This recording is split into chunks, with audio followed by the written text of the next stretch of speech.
സുപ്രഭാതം കൂട്ടുകാരെ, എന്തൊക്കെയുണ്ട് വിശേഷം? സുഖം തന്നെയല്ലേ? സുഖമായിരിക്കുക, സന്തോഷമായിരിക്കുക, നന്നായി ഭക്ഷണം കഴിക്കുക, നന്നായിട്ട് ഉറങ്ങുക. എല്ലാവർക്കും നന്മ ഉണ്ടാകട്ടെ എന്ന് ആത്മാർത്ഥമായി പ്രാർത്ഥിക്കുന്നു.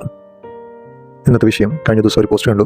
നമ്മുടെ എല്ലാം പ്രിയപ്പെട്ട ഒരു സംവിധായകൻ വിജയ് തമ്പി സാർ വളരെ ബഹുമാനമുള്ളൊരു വ്യക്തിയാണ്. ഒരുപാട് സിനിമകൾ ചെയ്തിട്ടുണ്ട്, ഒരുപാട് സിനിമകൾ കണ്ടിട്ടുണ്ട്. അപ്പോൾ അദ്ദേഹം പറഞ്ഞൊരു കാര്യവുമായി ബന്ധപ്പെട്ടാണ് ഞാൻ വോയിസ് ഇടുന്നത്. ഏതൊരു നടിക്ക് ഇസ്ലാമിലേക്ക് വരാൻ വേണ്ടി 1 കോടി രൂപ പ്രതിഫലം നൽകിയെന്നോ അല്ലെങ്കിൽ ആവശ്യപ്പെട്ടു എന്ന രീതിയിൽ ഒരു വാർത്ത പ്രചരിക്കുന്നുണ്ട്. പ്രിയപ്പെട്ട എൻ്റെ സുഹൃത്തുക്കളെ, ഒരു കാര്യം മനസ്സിലാക്കണം.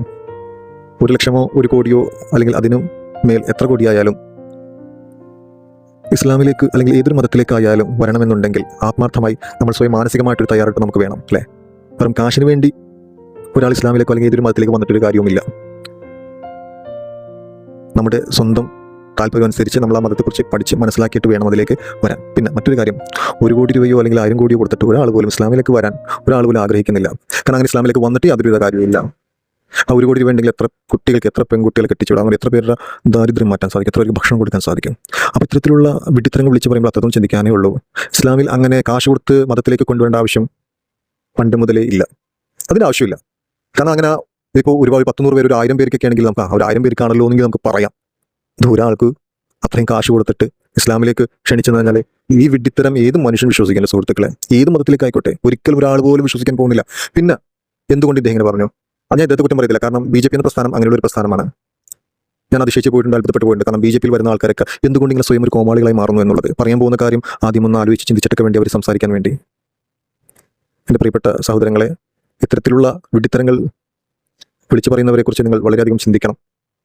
കാരണം നമുക്കിടയിലൊരു പ്രശ്നം സൃഷ്ടിച്ചുകൊണ്ട് നമ്മുടെ എല്ലാം സാഹചര്യം നശിപ്പിക്കാൻ വേണ്ടിയുള്ള ഒരു ഗൂഢമായ തന്ത്രത്തിന്റെ ഭാഗമാണിത്.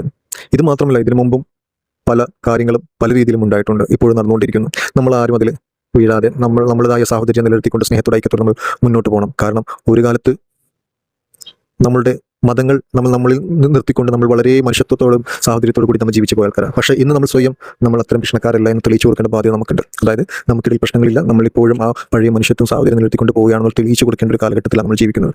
അതുകൊണ്ട് എൻ്റെ പ്രിയപ്പെട്ട സുഹൃത്തുക്കളെ, ഒരു കാര്യം കൂടി നിങ്ങൾ അറിയിക്കുകയാണ്. ഇത്തരം കാര്യങ്ങൾ കേൾക്കുമ്പോൾ നിങ്ങൾ അതിലൊന്നും ചെവി കൊടുക്കരുത്. ദൈവത്തെ ഒത്ത് അതിൽ യാതൊരു പ്രകോപനമോ ഒന്നും പാടില്ല. കാരണം ഈ പറഞ്ഞ പോലെയുള്ള കാര്യങ്ങളൊന്നും നടക്കാൻ പോകുന്ന കാര്യവുമല്ല. അങ്ങനെ ഒരാൾ വരേ വേണ്ട ഇസ്ലാമിലേക്ക്. ഇസ്ലാമിന് അങ്ങനത്തെ ഒരാളുടെ ആവശ്യം, കാശ് കൊടുത്ത് ഇസ്ലാമിലേക്ക് കൊണ്ടുവരേണ്ട ആവശ്യം ഇസ്ലാമിനില്ല. അങ്ങനെ ഒരാൾ പോലും കാശ് കൊടുക്കാനും പോകുന്നില്ല.